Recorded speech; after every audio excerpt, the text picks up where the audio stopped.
Today's hearing launches our committee's investigation of waste, fraud, and abuse in federal spending. We will have the hearing today and a number of other hearings the rest of the week. And it will be the beginning of a 2-year effort to make sure that we can watch to protect taxpayers' money from being wasted through inefficiency or corruption or incompetence. This effort isn't about policy difference. It's not about partisanship. It's about making sure that government, which has an important responsibility, is effective and as efficient as possible. Our effort is aimed at making sure taxpayers' dollars aren't wasted. To do this job right, everything must be on the table and subject to potential scrutiny. And we will need the help of anyone and everyone who has specific knowledge of waste, fraud, and abuse in government programs. The committee's website will now have a fraud, waste, and abuse tip line to make it easier for our constituents to give us information we need. The website is www.oversight.house.gov, and we will pursue all credible allegations that are shared with us. Today's hearing provides us with 12 billion reasons to be concerned about fraud, waste, and abuse. In a 13-month period from May 2003 to June 2004, the Federal Reserve sent nearly $12 billion in cash, mainly in $100 bills from the United States to Iraq.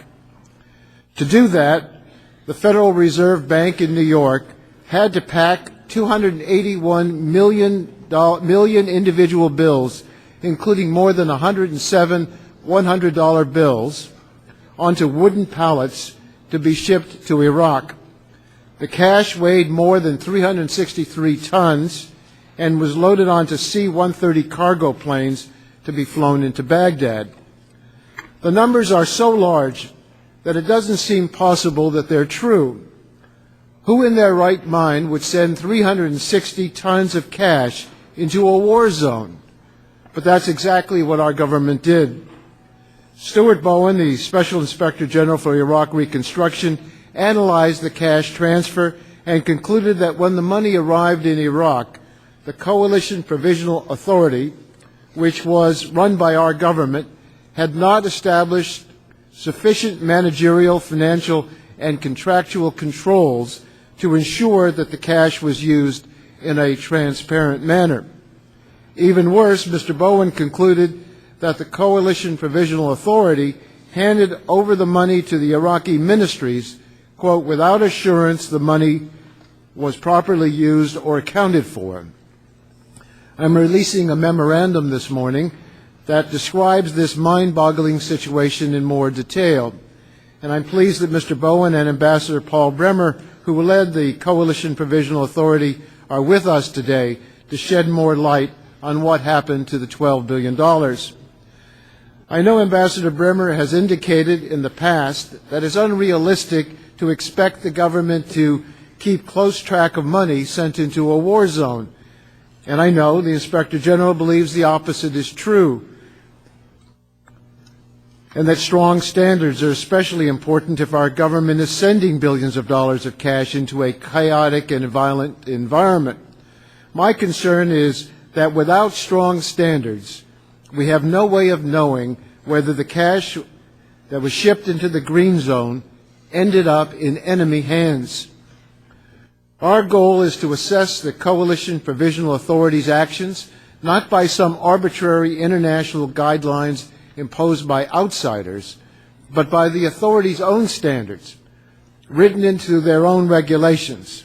If the Coalition Provisional Authority didn't follow its own directives, we want to know why not. And we owe it to the American people to do everything we can to find out where the $12 billion went.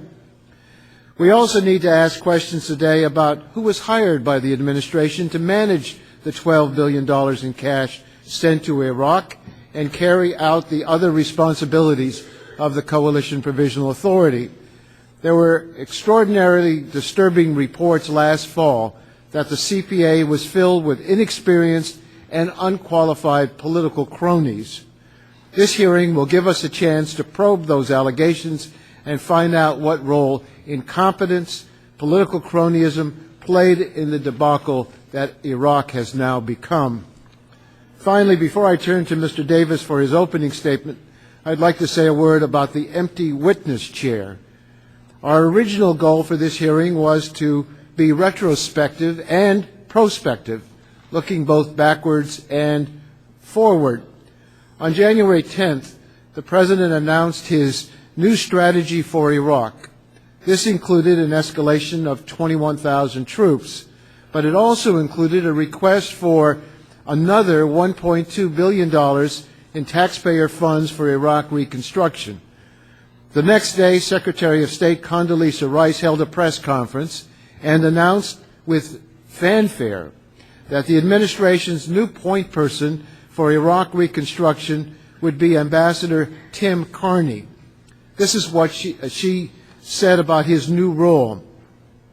He will coordinate all relevant elements of the embassy, USAID mission, and IRMO to bring about a smooth transition from U.S. government and other external assistance to full Iraqi self-reliance. He will work closely with MNF-1 to ensure Iraq's economic transition plans complement the joint security strategy, end quote. Well, when the President asked for another $1 billion in taxpayer funds to be spent in Iraq, Congress has a right, in fact an obligation, to talk to the official in charge. After all the money we've seen wasted, we want to know what Ambassador Carney plans and find out what he has learned from past mistakes. So I invited Ambassador Carney to testify today. When my staff talked to Ambassador Carney directly, he was cooperative and said he was willing to come. But the State Department refused. Their first excuse was that he had not yet filled out his paperwork, even though Secretary Rice publicly announced his critical new position. He apparently could not talk to Congress because he had not been officially hired.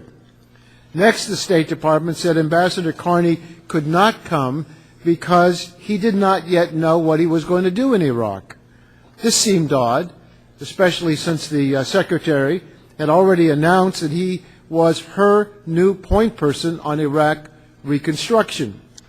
Then just last week, we were informed that the department suddenly decided that Ambassador Carney was needed in Baghdad right away. So even though he was not officially hired, and according to the State Department, had no idea what he was going to do in Iraq, he was put on a plane to Baghdad this past Friday.